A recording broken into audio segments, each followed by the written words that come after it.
a dar inicio a la sesión del día de hoy. Si me permite, maestra, darle la bienvenida. Muchas gracias por acompañarnos el día de hoy a nuestras sesiones académicas por estos momentos virtuales. Mi nombre es Pablo Ríos, soy el encargado de capacitación de aquí del Instituto de Salud Mental del Estado de Durango. Permítame enviarle un saludo a nuestra directora general, la doctora María Soledad Ruiz Canán, directora del Instituto de Salud Mental del Estado de Durango.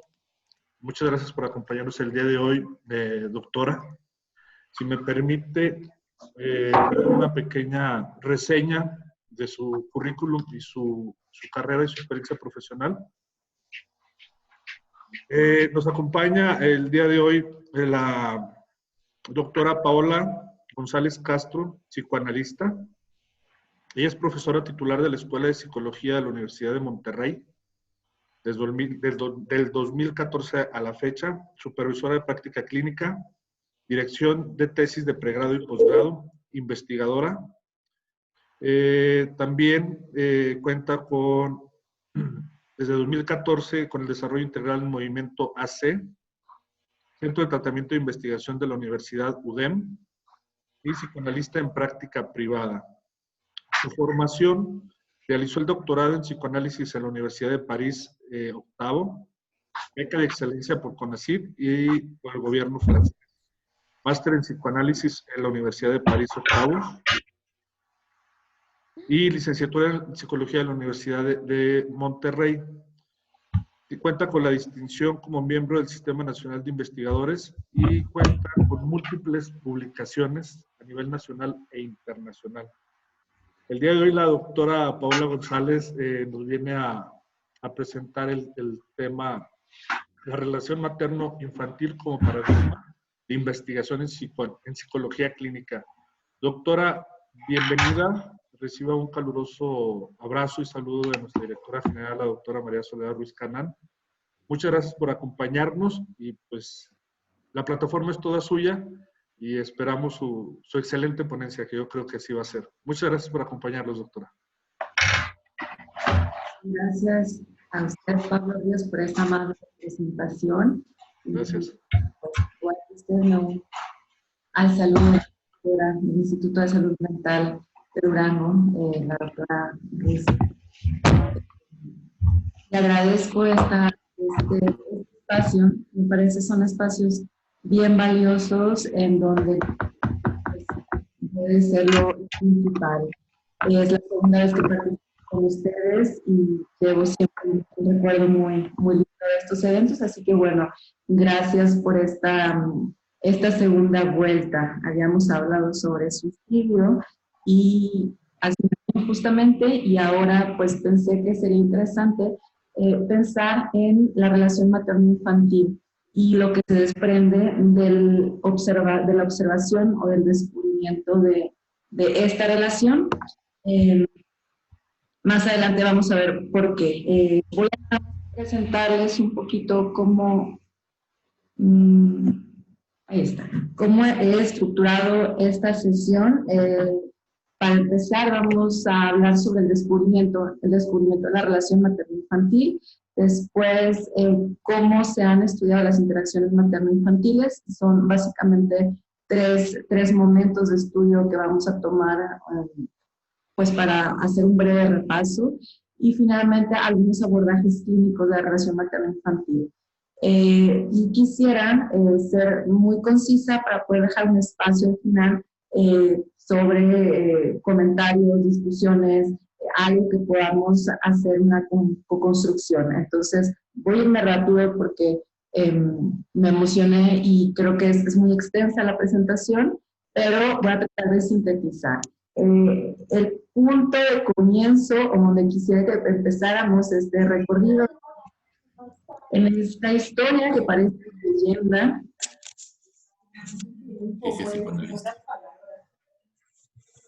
¿Por qué? Doctora, un momento, por favor. Le pedimos a todos los integrantes de la sesión que mantengan sus micrófonos apagados, por favor, por respeto a nuestra ponente. Muchas gracias. Adelante, doctora. Gracias. Entonces hablaba de esta leyenda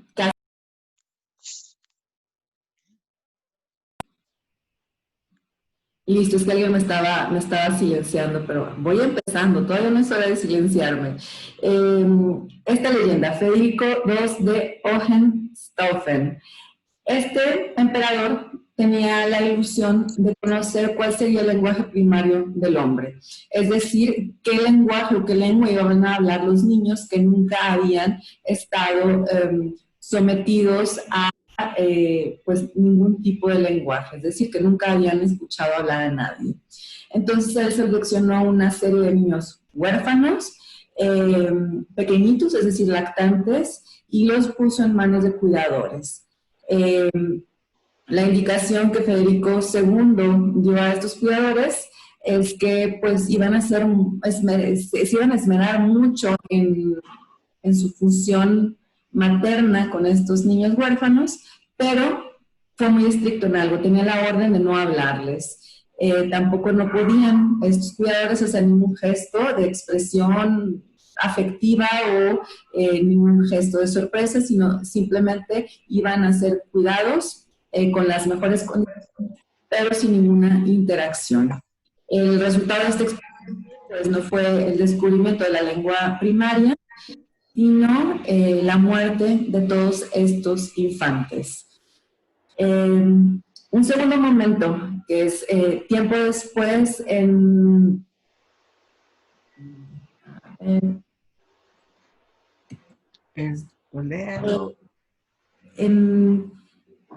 Francia hubo, por ahí el año 1700, un gran repunte de las unidades hospitalarias que tenían como este servicio, porque era un servicio a la comunidad de hospicios.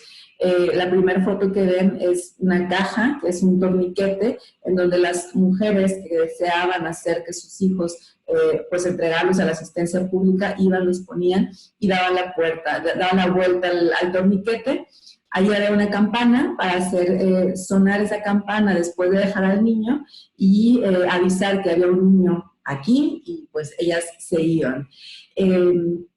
Las instituciones asilarias en Francia, sobre todo en París, tuvieron un gran auge alrededor de los años 1700 y Jena va a señalar o va a hacer como este recuento de lo que ha pasado en los asilos y él más o menos hace el cálculo de que de cada 7,000 niños expósitos, es decir, que eran enviados a este tipo de instituciones u orfanatos, al final de 10 años solamente podían sobrevivir 180, es decir, de cada 7,180 solamente sobrevivían. Y entonces empieza a pensar que estos efectos del distanciamiento eran pues algo contra natura, decía Jena,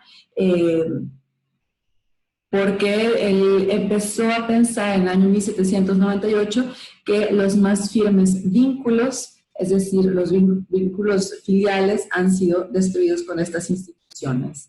Y entonces empieza a pensar que la solución debería ser el cierre definitivo de las instituciones, debido a dos cosas. Uno, estaban saturados, y la segunda era, se creía que había cuestiones hereditarias que hacían que estos niños fueran, por así decirlo, menos competentes a la vida y entonces que estuvieran muriendo.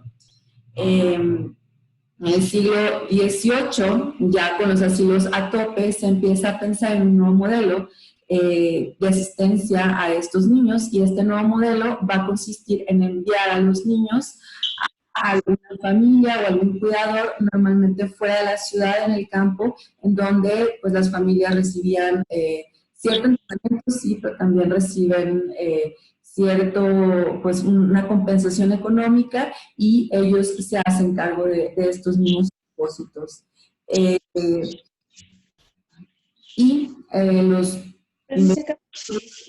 Los médicos se empiezan a dar cuenta de que en estos casos, cuando los niños eran enviados fuera de la ciudad, no había muertes. Entonces ya no podemos pensar que no era un factor hereditario, sino tal vez, pero también esta tesis empezaba un poco a ponerse en duda. A pesar de estas evidencias de que había algo distinto cuando los niños eran enviados a hogares fuera de la ciudad, pues médicos y también gobernantes decidieron no hacer mucho caso a esto y seguir las prácticas dentro de los hospicios. Hasta que poco a poco, por ahí de mediados del siglo XVIII, se empieza a pensar y a sistematizar este pensamiento en la literatura de que los niños podrían necesitar algo más que alimentos y cuidados corporales, y entonces empieza un pensamiento, todavía no es un cambio de paradigma, porque apenas empieza a vislumbrarse el primer pensamiento de que habría entonces un componente psíquico en la infancia. Y Parrott, a mediados del siglo XIX más o menos, va a hacer una gran crítica a los hospicios, debido a que pues no van a poder proporcionar a los infantes ni los cariños, ni los gestos, ni la alegría necesarias para su desarrollo, es decir, para que puedan ver la luz de la vida.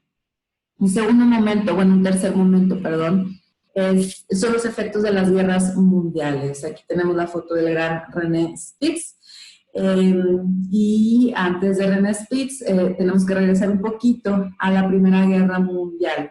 Esta Primera Guerra Mundial, a pesar de todos los dramas que trajo a la sociedad en general, también tuvo algo de benéfico, me parece, dentro de todo su drama, que es, se empieza a plantear ya en blanco y negro y sistemáticamente el componente psíquico como un factor angular para el desarrollo de los infantes. Las guerras muchas veces hicieron que familias que no forzosamente querían dar en adopción a sus hijos o que no forzosamente querían separarse de ellos, tuvieran que hacerlo. Familias más o menos funcionales tuvieron que ser separadas debido a que muchas veces los padres estaban en campo de batalla y las madres tenían que ir ya sea a trabajar en la fábrica, a cuidar a los enfermos, a cuidar los huertos. Entonces se gestó, por así decir, una separación más bien generalizada. Para estos niños que eran separados de sus familias, muchos gobiernos europeos buscaron los mejores de los tratos, las mejores atenciones, los mejores médicos, los mejores lugares, tenían las condiciones higiénicas pues en tiempos de guerra finalmente envidiables, pero a pesar de esta calidad, tanto en los cuidados, tanto en el lugar, tanto en las comidas que recibían, había manifestaciones patológicas en estos niños, y fue frecuente también que estos niños murieran. Entonces, tenemos como un nivel un poco más elevado. Hay un deseo por este niño, hay una familia que quiere a este niño, que lo manda con todas las mejores intenciones, y porque no pueden hacer nada más, pero aún así, a pesar de que los niños son acogidos en la mejor de las condiciones, no es suficiente. Quienes no morían, por ahí también se registra que había quienes no morían, pero tenían secuelas pues importantes y a largo plazo. Entre ellas van a ser las dificultades para, pues, uno, captar, y dos, matizar los estímulos que proporcionaba el contacto afectivo. Es decir, había como una dificultad para un desarrollo socioafectivo en la vida ulterior. En 1915, el doctor Ibrahim pensó en estos niños específicamente y acuñó el término de enfermedad del hospital. Y él pues propone que estos niños de enfermedad del hospital van a morir de hambre psíquica, a pesar del equipo, a pesar de los cuidadores y de los cuidados que se le brindan. En el mismo año, Fundler y Chapin van a describir este cuadro como estancamiento hospitalario, y en el 35 Vander va a plantear la relación entre la carencia afectiva precoz y también el desarrollo de una psicopatía.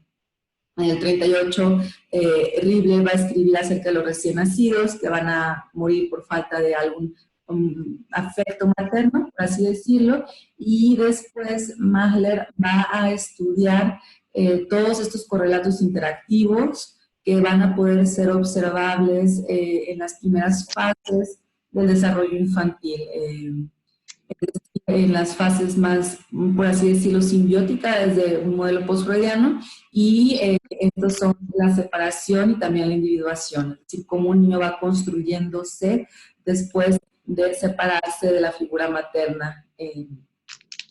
Y finalmente, Spitz fue el investigador que llevó un poco más lejos estos planteamientos y que sistematizó muchas de sus observaciones y muchos de su trabajo en niños en asilos de guerra. Y bueno, él va a definir en estos estudios dos grandes mecanismos pues, que van a desarrollar estos niños. Uno es la depresión anaclítica y el otro es el hospitalismo. A diferencia del hospitalismo, la depresión anaclítica va a ser justo en estas familias que deben de enviar a sus hijos a ser cuidados porque deben de ellos estar en otro lugar. Entonces, él hacía esta diferenciación de estos niños que sufrían algún tipo de depresión anaclítica. Si encontraban pronto de nuevo refugio en sus padres o en algún cuidador, podían sobrellevar esta depresión. Pero si esta depresión empezaba a ser cada vez más profunda, incluso podía llegar a un cuadro de hospitalismo. Seguro han visto los videos de Spitz, que son súper interesantes. En esta época ya había tecnología suficiente para registrar los niños, para registrar cómo eran sus movimientos, para registrar cómo eran sus estereotipias. Entonces, bueno, están los videos, son un poco fuertes. Yo prefiero nada más como hablar de ellos y no ver estos videos porque son un poco fuertes, de todos estos estragos, finalmente, cuando estos niños no logran encontrar un deseo que les haga vivir, por así decirlo. Y bueno, en esta misma línea de pensamiento que se fue cada vez sistematizando, encontramos también a Bowlby con la teoría del vínculo, que es uno de los más grandes pilares pues tanto de la relación materno-infantil como del desarrollo infantil. Y también a lo largo de la vida, ahorita vamos a ver por qué. Entonces, de una manera así como muy resumida para esta tercera parte, podríamos decir que hospicios y orfanatos, el gran riesgo que tienen estos infantes es ser pues simplemente uno más entre todos, uno más entre el mar de niños, y que haya, que no logren ser diferenciados por este rasgo unario que cada uno de nosotros tenemos. Y bueno, esta no diferenciación del resto va a afectar pues la transmisión de las habilidades socioemocionales, porque si yo quiero transmitir habilidades socioemocionales, tengo que, para empezar, poder hablar, poder empatizar, poder ver, poder observar, poder tocar, poder estar tranquila. Pero también necesito encontrar en ese otro que es mi interlocutor, por así decirlo, cuál es la singularidad desde donde yo le estoy hablando. Y bueno, por otro lado también vamos a tener el efecto, esta es una hipótesis, el efecto que va a tener en estos niños, como niños manada, por así decirlo, el componente psíquico de las enfermeras o de cuidadores que están ahí con ellos, es decir, qué se les está transmitiendo o desde dónde esas enfermeras están transmitiendo, logrando transmitir algo. Y esto es importante porque eran por ahí de unos 20 niños por cuidadora, entonces es una carga muy, muy importante. En este tiempo no se hablaba todavía de burnout, pero pues había muchos niños por cada cuidador, lo que hacía difícil que ellas pudieran vincularse afectivamente con cada uno de estos niños, pero lo contrario no es tan difícil. Vamos a ver por qué.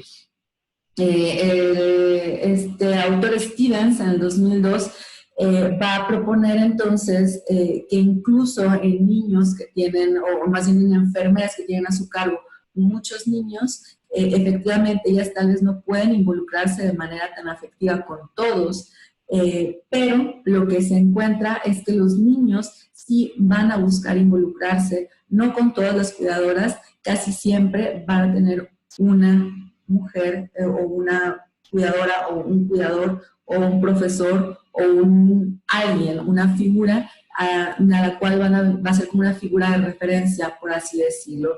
Y esto es muy, muy interesante porque, bueno, pues es uno de los principios que va a plantear Bowlby, que habría este interés por al menos poder tener este vínculo con una persona, al menos. Entonces, bueno, la necesidad de vinculación primaria del bebé y al mismo tiempo la unidad que conforma tanto el bebé con la figura de apego van a ser entonces o van a posicionarse como el foco de estudios de esta interacción primaria. Bien, la segunda parte, que es el estudio de las interacciones materno-infantiles. Dice Damasio que en los bebés hay una imposibilidad de organizarse en una continuidad histórica, así como de integrarse en una personalidad coherente. Para que esto sea posible es necesario ir más allá de esta conciencia primitiva, y agrega, esto solo se logra si hay un soporte humano que se testifique o que lo testifique. Pensemos aquí, por ejemplo, en los casos o en el caso del niño, el niño salvaje que encuentran en el sur de Francia.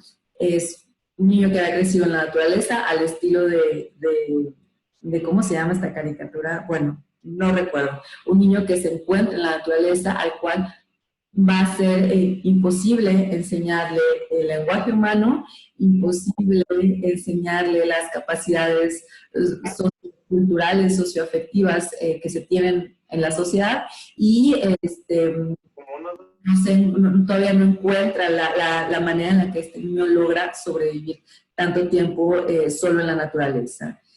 Entonces, bueno, un soporte humano que lo testifique, y a partir de ahí vamos a pensar en primer momento es el modelo de Bowlby. Vuelvo a plantear que la conducta instintiva, pues finalmente, o esta idea de un instinto que tendríamos nosotros a vincularnos con alguien, no es forzosamente una pauta fija de comportamiento que va a reproducirse siempre de la misma forma, porque en ese sentido, y si fuera así, pues todos tendríamos el mismo tipo de vínculo con la misma persona o con el mismo tipo de personas de la misma manera, y entonces estas teorías no existirían, y pensar en estos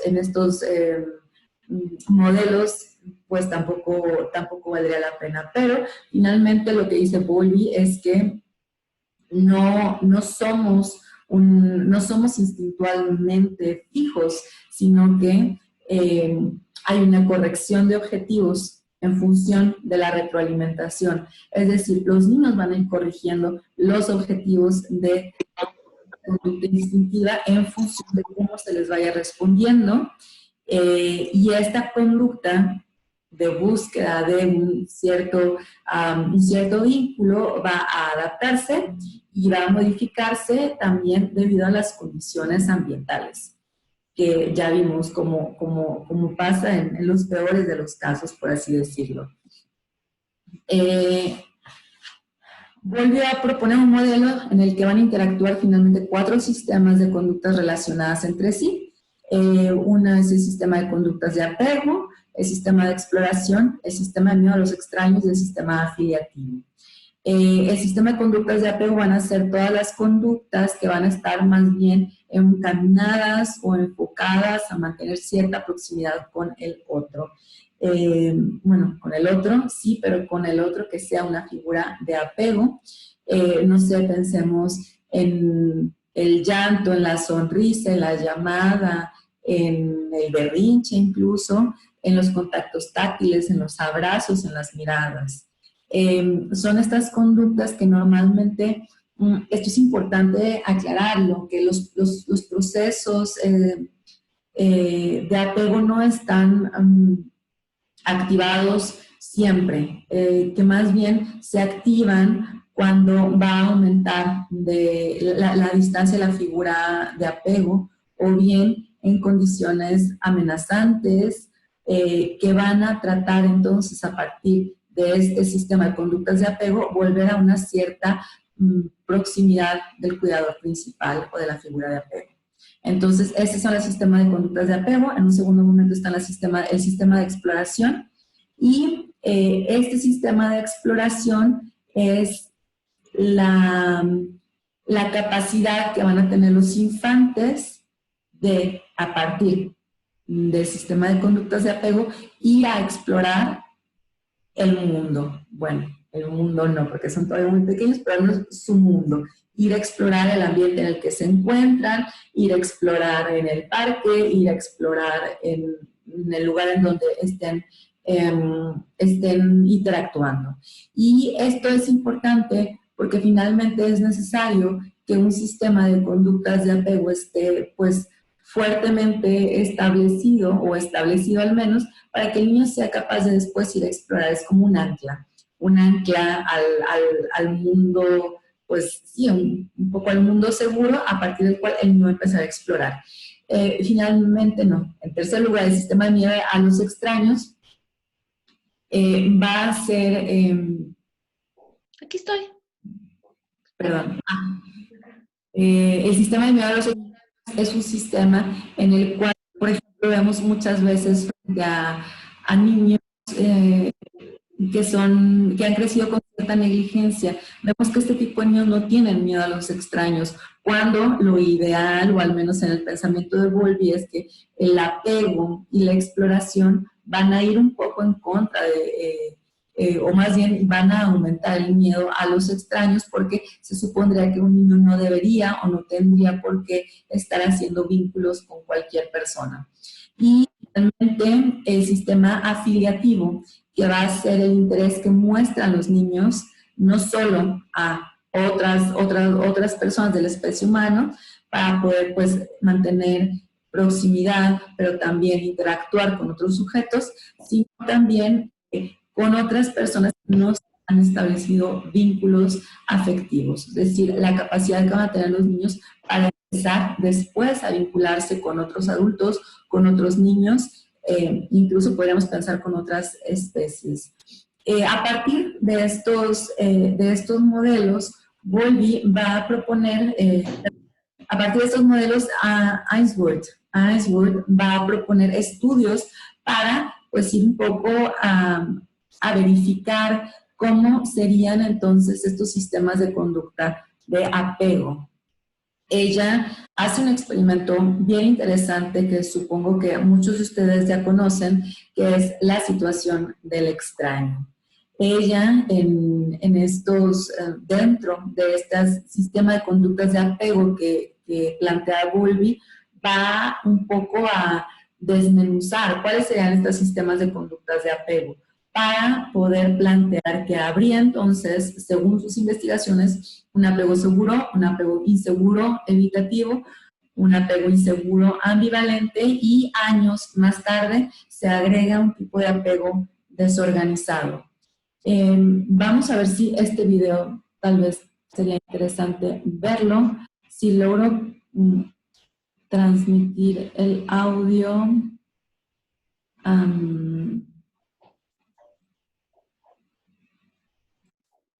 Essentially.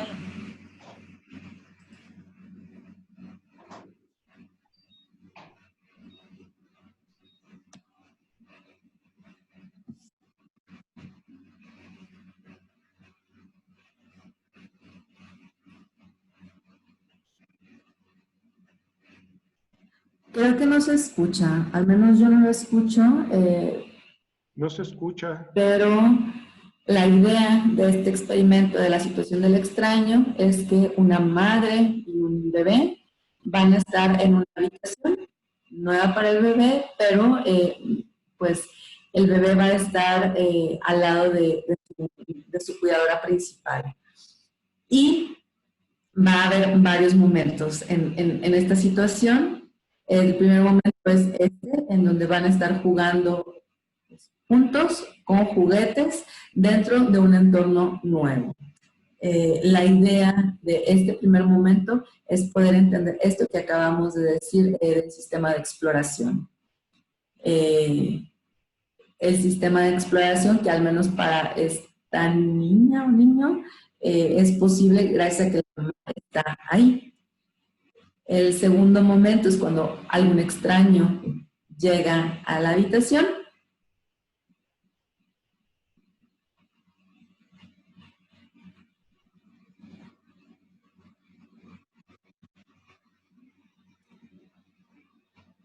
Y el extraño empieza a interactuar con el niño. La parte interesante es que finalmente la mamá, al menos en este caso, va a surgir o va a fungir como un ancla de seguridad para poder acercarse a la señora extraña antes de que parta. Este es otro momento en el cual la mamá se va y la mujer extraña trata de interactuar con el bebé.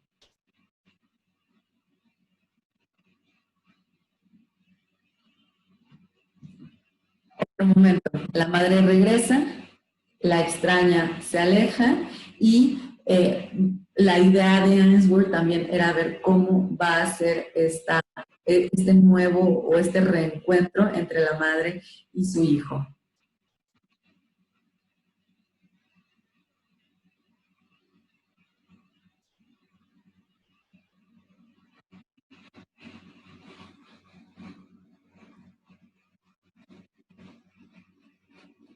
En este momento la madre pues deja al bebé solo y regresa la mujer extraña a tratar de consolar.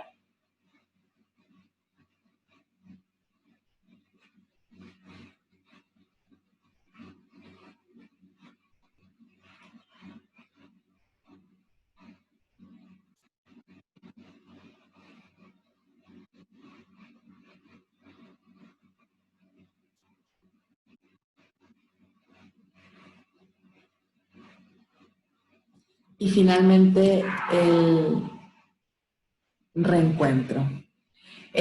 A partir de hacer repetidas ocasiones esta secuencia de situaciones, Ainsworth es que encuentra al menos diferenciados 3 tipos de apego, y este apego va a definirse en función de la reacción del niño en los movimientos que va a hacer su madre.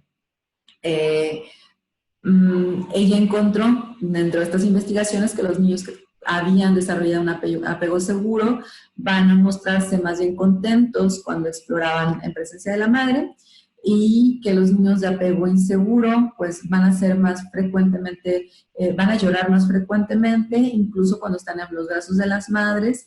Y también había niños que no parecían mostrar ningún tipo de apego o conductas diferenciadas entre la madre y algún extraño. Y bueno, empezó a definir entonces cómo va a ser esta interacción en niños de apego seguro.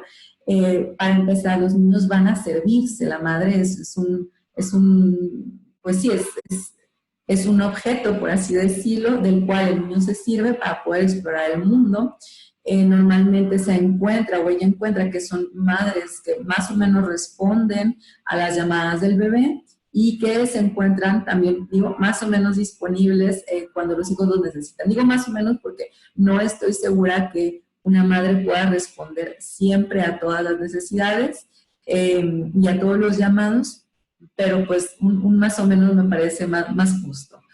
Va a encontrar que son niños también que van a llorar poco, y encuentra que en un estudio que hacen en Estados Unidos, que entre el 60 y 70% de los infantes van a poder desarrollar este tipo de interacciones con las madres. Después, el inseguro evitativo, las interacciones o el apego inseguro evitativo, van a ser niños que pues van a mostrarse muy independientes frente a estas situaciones extrañas y no van a utilizar, no requieren finalmente a la madre como una base segura, y tampoco requieren hacer contacto visual con ella para comprobar su presencia, y van más bien a ignorarla. Una vez que la madre sale de la habitación, pues parece que no les afecta mucho, y tampoco buscan un acercamiento cuando las madres regresan. Incluso si la madre busca el contacto, muchas veces estos niños van a rechazar el contacto y van a ser, finalmente, dice Ainsworth, niños con dificultades emocionales, que pueden parecerse a estas dificultades que se encuentran cuando se han tenido separaciones dolorosas. Las madres en este tipo de apego normalmente ya encuentran que responden de manera insensible a las demandas, y también que logran o son más inclinadas a rechazar las demandas de los niños. Y muchas veces es esta idea de rechazo de la madre que va a hacer que el niño pues más bien se haga un paso para atrás. Finalmente, dentro de lo pues, planteado por Ainsworth, es el apego inseguro ambivalente, que van a ser niños que van a tener mucha dificultad para explorar en la situación del extraño y que van a también pasar un mal rato cuando se separan de la madre y pues ante el regreso de esta, si bien tratan o intentan casi calmarse con ella, esto no se logra. Van a estar irritados cuando regresa, van a estar enojados, es decir, no hay como esta reparación del abandono de manera casi automática como lo vimos ahorita. Y finalmente, como les había dicho, años más tarde se encuentra esta idea de un apego que sería más bien desorganizado. Esta propuesta serían niños con una gran inseguridad, pero también tras la separación, las conductas que van a empezar a tener van a ser más bien confusas, contradictorias, van a ser niños que van a tener conductas muy estereotipadas y entonces de todos los tipos de apego me parece que el desorganizado va a ser como el que tendría que alertar más a los profesionales de salud. Muchas veces su desorientación va a estar como acompañada de ciertas expresiones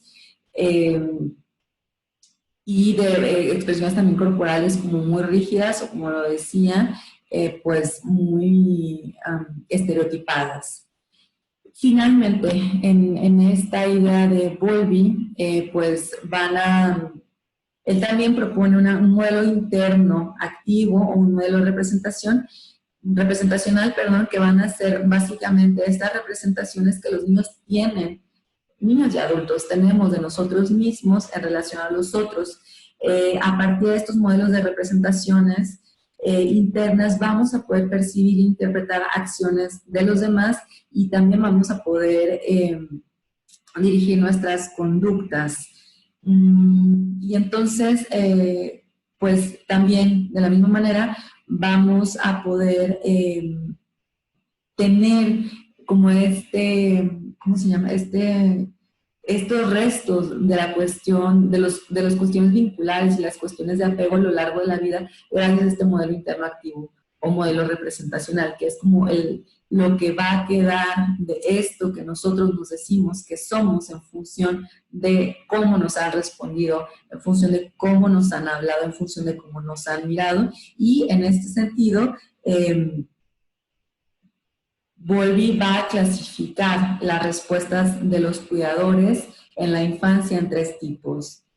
Aquellos cuidadores o aquellas figuras de apego que se van a mostrarse sensibles a las llamadas del niño, que van a permitir que éste se acerque y que van a llevar más o menos a un apego seguro, como lo dijimos ahorita. Aquellos cuidadores que van a mostrarse más bien insensibles y que pues supondrían más bien un apego inseguro evitativo, y quienes, finalmente ahorita no lo dijimos, pero quienes van a permitir el acceso y van a acercarse a los niños de forma imprevisible, es decir, a veces sí y a veces no, y los mismos saben finalmente cuándo sí, cuándo no. Y esto sería para Bowlby pues la generación de un apego más bien ambivalente. No me voy a detener más aquí, podríamos hablar muchísimo más de estos modelos internos activos, pero solamente quisiera recordar que estos modelos van a servir un poco como modelador a partir de la conducta que se tenga de los adultos. Los niños van a poder ir haciendo esta tranquilidad, ya sea de la madre o estas angustias de la madre, un modelo para pues vivir en la vida. Después tenemos el método de observación de bebés de Esther Dick.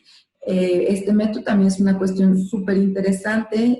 Ella es una psicoanalista polaca que pues migra después de la guerra a Londres y entonces desarrolla este método de observación de bebés. De la vida. Con un planteamiento, uno de entrenamiento, pero también con un planteamiento terapéutico.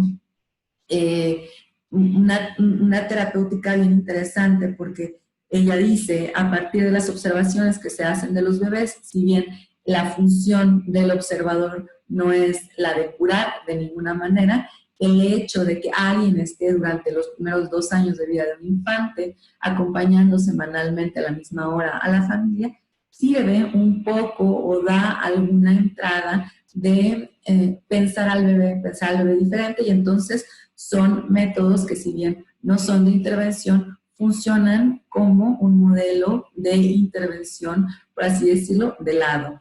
El entrenamiento, bueno, en primera instancia es un entrenamiento bien interesante en el cual se trabajan al menos ella trabaja tres momentos principales, que es, uno, se hace un grupo de estudios en el cual una persona va a observar un bebé una vez a la semana, como lo dije ahorita, a la misma hora, dentro del núcleo familiar. Después, este observador tiene que hacer el registro de las observaciones para después traerlas a una discusión y supervisión grupal. Me parece interesante que al menos desde esta manera de pensar, pues eran, por así decirlo, los inicios de un planteamiento de psicoterapias infantiles. A mitad de 1900, por ahí de 1940, que es cuando se crea este grupo de observación, aún no estaban sentadas las bases que al menos tenemos ahora de psicoterapias infantiles. Esther Dick va a analizarse ella misma con Melanie Klein, lo que va a hacer que finalmente tenga un trabajo y una comprensión, como lo va a hacer su mentora, de la psicología o de la psique infantil. Y bueno, este programa tardó como 20 años de poder inscribirse dentro de una universidad, pero actualmente es un programa ofertado por el centro, por la clínica Tavistock, que aquí vemos su puerta de entrada. Dentro de este sistema de observación, yo creo que nada más es importante poder resaltar que pues los terapeutas que iban a realizar estas observaciones debían de estar atentos a los cambios que ocurrían dentro del hogar, debían de estar también atentos a la desadaptación o bien a la adaptación que había entre las mamás y sus hijos, la manera en la que esta diada va a comunicarse y la manera en la que el bebé va a empezar a instalar sus relaciones con los demás, para después poder observar, separándose de esto que está pasando enfrente de ellos y poder ir y transmitir algo de esta situación. Imagínense a ustedes que alguien está observándoles cómo interactúan por 1 hora a la semana con su bebé. Efectivamente, insisto, no es un método terapéutico, pero funciona de manera terapéutica. Y finalmente, voy un poco tarde, así que voy a apurarme. Los abordajes clínicos. Dentro de los abordajes clínicos, es decir, ahorita más o menos revisamos algunos apuntes o algunas orientaciones que se han hecho a partir de la relación materno-infantil. Ahora vamos a revisar algunos abordajes clínicos de la relación o de los problemas vinculares o de los problemas relacionales con las diadas materno-infantiles y más recientemente con las triadas. Más recientemente digo porque si bien las diadas fueron como el punto de partida de estos estudios, actualmente no se concibe la salud mental materna o materno-infantil sin la presencia de los padres.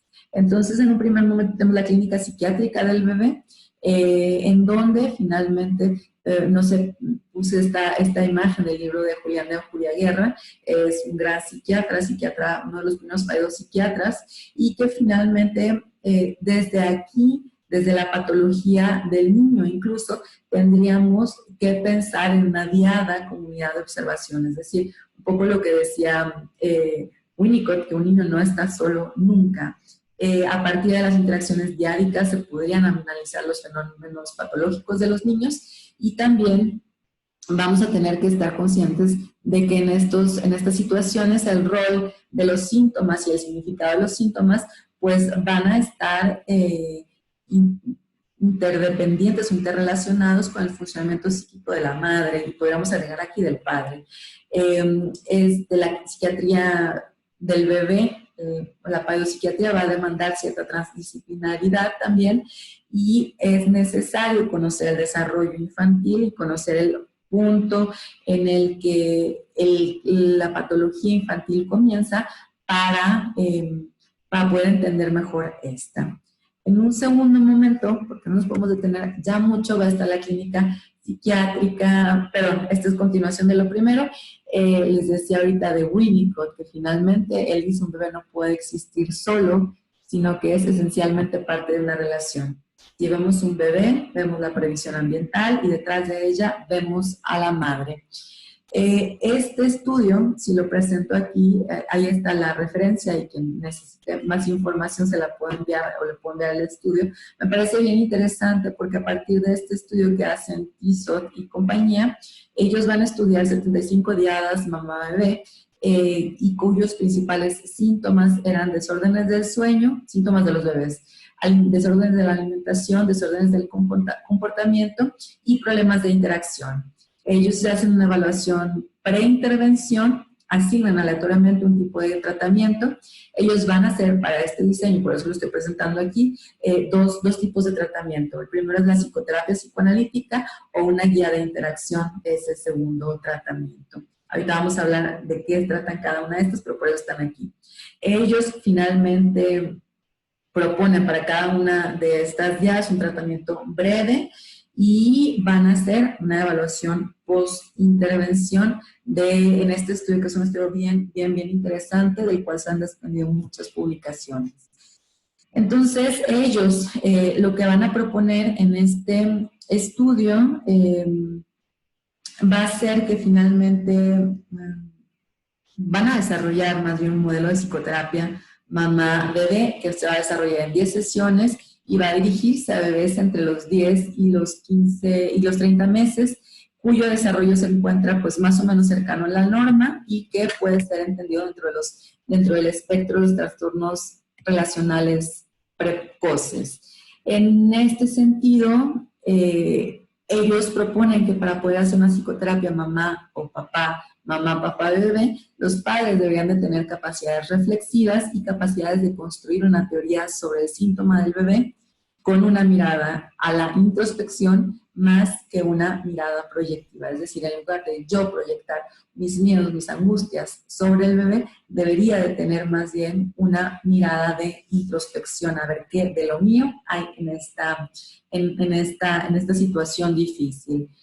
Entonces, mediante este tipo de psicoterapias, los autores proponen finalmente que van a poder o van a tratar de descubrir el impacto que tiene el conflicto materno sobre la percepción que tiene la madre sobre su hijo y las distorsiones que hay dentro de la interacción. La idea que van a proponer Knauer y Kramer en el 2006 es que para realizar este tipo de psicoterapia va a ser indispensable saber y poder enfatizar los conflictos existentes, así como las dificultades encontradas en la relación, haciendo siempre prueba de empatía con los aspectos emocionales que van a emerger. También va a ser importante que puedan construir una buena alianza mediante palabras de comprensión y de clarificación de la queja, que se puedan promover la reflexión para la confrontación de las contradicciones vividas y también que la interpretación sea una construcción compartida. Es decir, que también sea, que la interpretación o que los padres estén construyendo las pautas interpretativas que se van encontrando. Y sobre todo, el valor del síntoma del bebé debería de ser entendido como una respuesta que tiene el bebé a las defensas, ya sea maternas o ya sea paternas, contra sentimientos de ansiedad o de culpabilidad. Y finalmente ellos van, para este mismo estudio, realizar una guía de interacción. Esta guía de interacción va a ser una manera de tratamiento también, en la cual finalmente para las familias que no logran adherirse a tratamientos, que no han logrado adherirse a tratamientos diversos, ellos proponen una guía de interacción en la cual el rol del terapeuta es muchísimo más pues más propositivo, menos reflexivo, no se tocan los elementos del pasado, se tocan las cuestiones más prácticas y pragmáticas de la interacción, y entonces se va haciendo como un trabajo, sí, medio reflexivo, pero más organizativo de la vida en conjunto. Y entonces ellos, ya nada más para terminar, a partir de este estudio en el que elaboran un modelo de psicoterapia y elaboran una guía de interacción, pueden encontrar resultados que van a ser bien interesantes. Que va en un primer momento, la sintomatología de los bebés, dependiendo de su edad, fue diferente. Los que tenían un año, los que tenían el primer mes, del segundo y tercer mes, cuarto, quinto y a partir del sexto mes es el último grupo.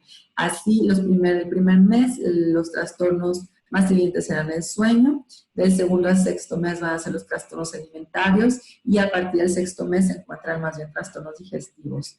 A partir de cualquiera de estos dos tipos de intervención encuentran un descenso significativo en berrinches, en negativismo y en agresión, y también van a incrementar la sensibilidad materna ante las señales del infante. También, al mismo tiempo, se va a aumentar la cooperación y la respuesta de los infantes. Este punto es fundamental, porque parece entonces que la cuestión, o más bien queda evidenciado que la cuestión vincular debe siempre ir en dos sentidos.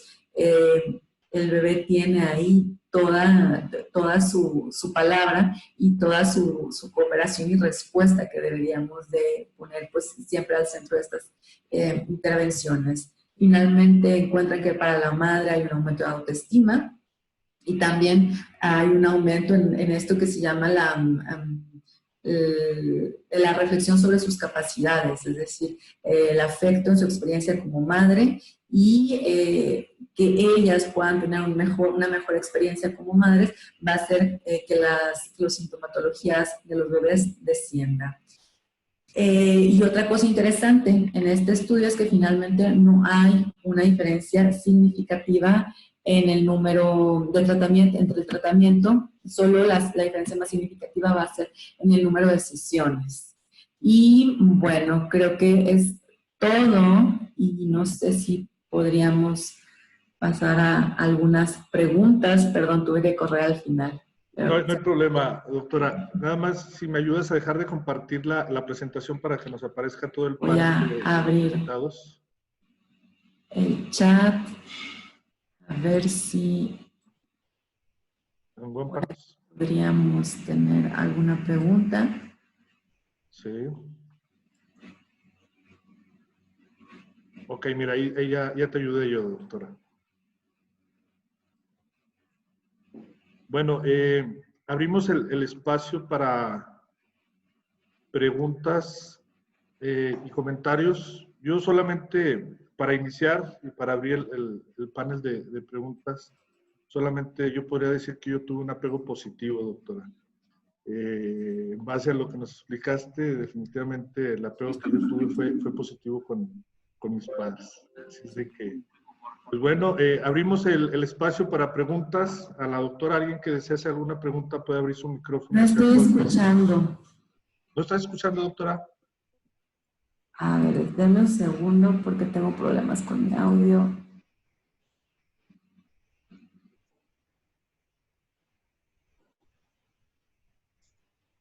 A ver, ¿Me ¿hablo yo? escuchas? ¿Me escuchas, ¿Hablo doctora yo? González? Tú sí, Luli, Un tú sí te segundo. escucho.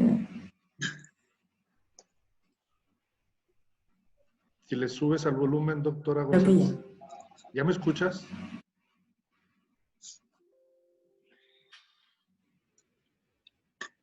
A ver, un momento, Voy por a favor. cambiar de dispositivo. Yo creo que va a ser la única solución. Ok, esperamos, no hay problema. Acá voy a escucharles.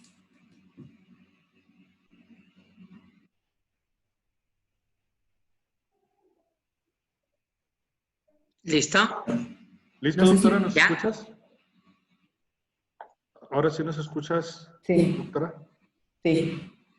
Muy bien. Bueno, Entonces, abrimos sí, el espacio para preguntas. Nuestra anfitriona, o comentarios. la persona que nos hizo el favor de invitarte, doctora Luli Gamboa, gracias por la invitación de la doctora González. ¿Alguna pregunta para ella?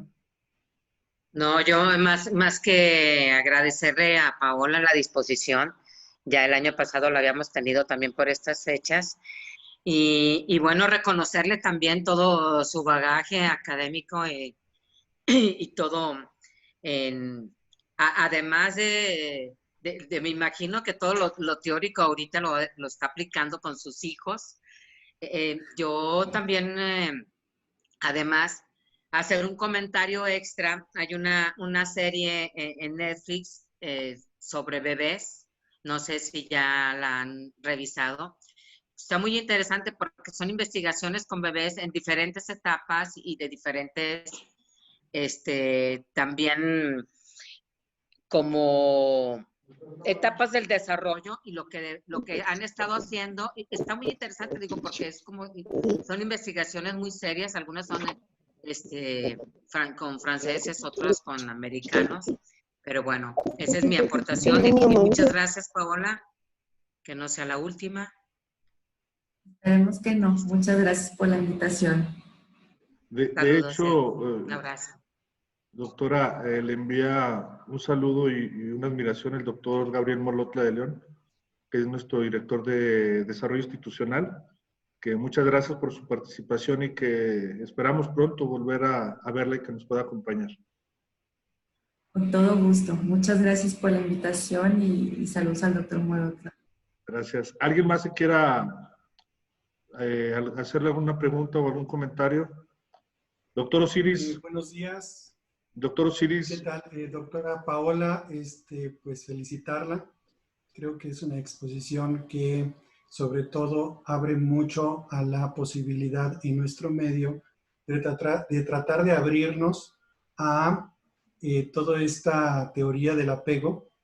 Su servidor desde hace ya 10 años ha estado trabajando con apego en adultos, en pacientes que han ejercido violencia contra sus parejas. Y definitivamente los patrones motores que se van quedando y se aprenden en la infancia, pues producen una discapacidad psicosocial en esta población de hombres con apego inseguro y que en determinado momento no tienen problemas, la gran mayoría de ellos, de un problema psicopatológico, psiquiátrico, sino que realmente son problemas de una mala interpretación de la realidad con modelos motores muy proyectivos, ¿sí? Donde, bueno, ellos han aprendido a partir de sus modelos de crianza, pues este tipo de conductas. Muchas felicidades. Y sí, yo creo que clínicamente esto podría ser uno de los abordajes que necesitaríamos retomar de mejor, ¿sí? Porque como me preguntaba antes un alumno, decía, y bueno, ¿y por qué si la teoría del apego es tan buena, por qué no hay programas institucionales en México o en Durango que, bueno, que traten a partir de esta teoría? La felicito y bueno, pues no sé, qué bueno Gracias por sus podemos ver esto. palabras. Y efectivamente parece que es necesario utilizar estas herramientas tan vastas, tan nobles también. Yo no diría solo para la clínica, sino como medidas de prevención, porque ya cuando llegamos a la clínica estamos muy tarde, vamos muy tarde. Yo creo que serían medidas preventivas en una educación incluso para las nuevas madres, para las madres adolescentes, a los padres también. Sí. Muchas gracias. Muchas gracias. Muchas gracias, Osiris, doctor. ¿Alguien más que quiera hacer alguna pregunta a la doctora, por favor? Buenos días. Buenos días, Buenos Tete. días. Adelante, Hola, por favor. buenos días. ¿Cómo están?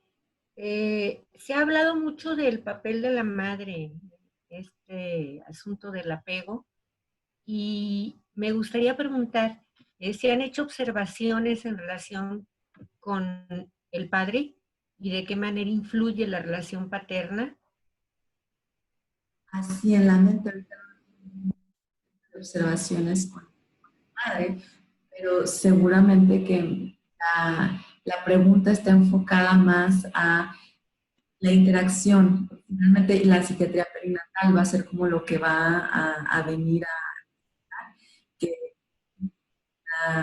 antes de tener a una madre, tenemos una mujer que también es esposa de alguien o que alguien con ella pues creó a ese bebé y que yo creo que cada vez más se está trabajando, se está hablando del padre, ya sea en relación al bebé y en la relación que pueda tener también, en relación sobre todo se han leído algunos estudios, la relación que tiene el padre y la madre y finalmente cómo esta figura paterna va a ser mediadora entre la madre y el bebé.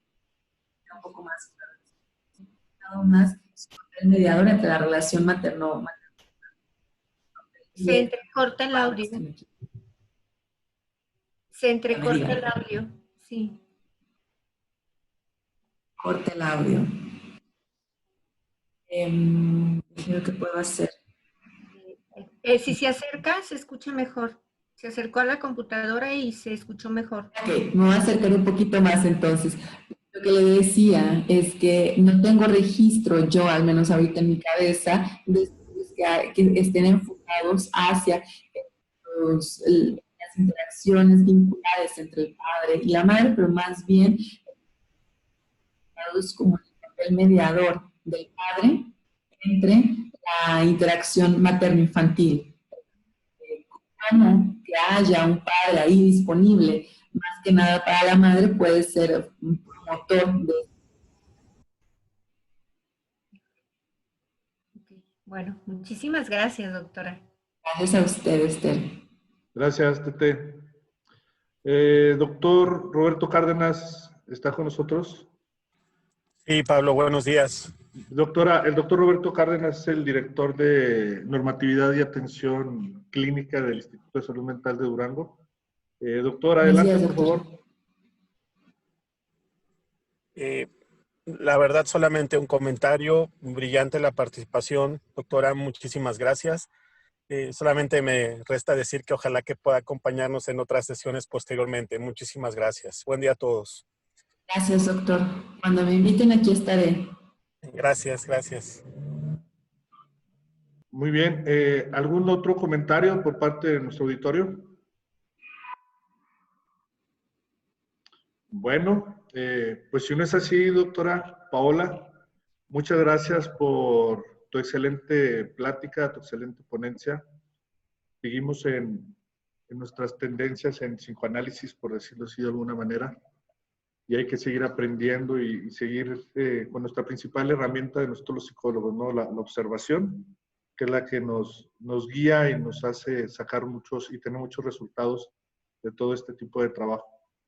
Pues no me queda más que a nombre de nuestra directora general y de todos nuestros directores de aquí del Instituto de Salud Mental del Estado de Durango, a nombre de la doctora María Soledad Ruiz Canán, darte las gracias, doctora, te envío un afectuoso saludo. El día de hoy no pudo estar presente con nosotros, ya que pues su agenda muchas veces se le impide estar en todos los lugares y en todos estos tipos de eventos. Muchas gracias, doctora. No sé si te gustaría cerrar con algún comentario antes de despedirnos ya. Bueno, nada más encantada de estar aquí. Muchas gracias a usted, Pablo, por el... Bueno, por favor, mis saludos de regreso a la doctora Ruiz Canán. Pues, espero poder seguir desde aquí o desde donde sea, pues participando con ustedes. Es un espacio siempre muy enriquecedor para mí. Que tengan todos muy buen día. Gracias por la atención de estar aquí. Pues cualquier cosa, ahí les dejé mi correo y bueno, muchas gracias. Muchas gracias de verdad. Un placer.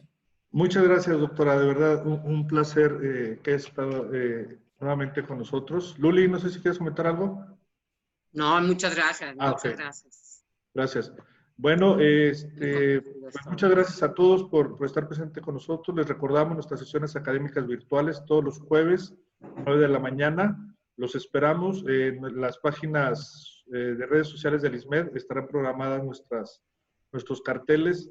Les damos las gracias y nos vemos la próxima semana. Y recordar, quédate en casa, hay que cuidarnos un poco más. Esto todavía no se termina. Muchas gracias y hasta luego.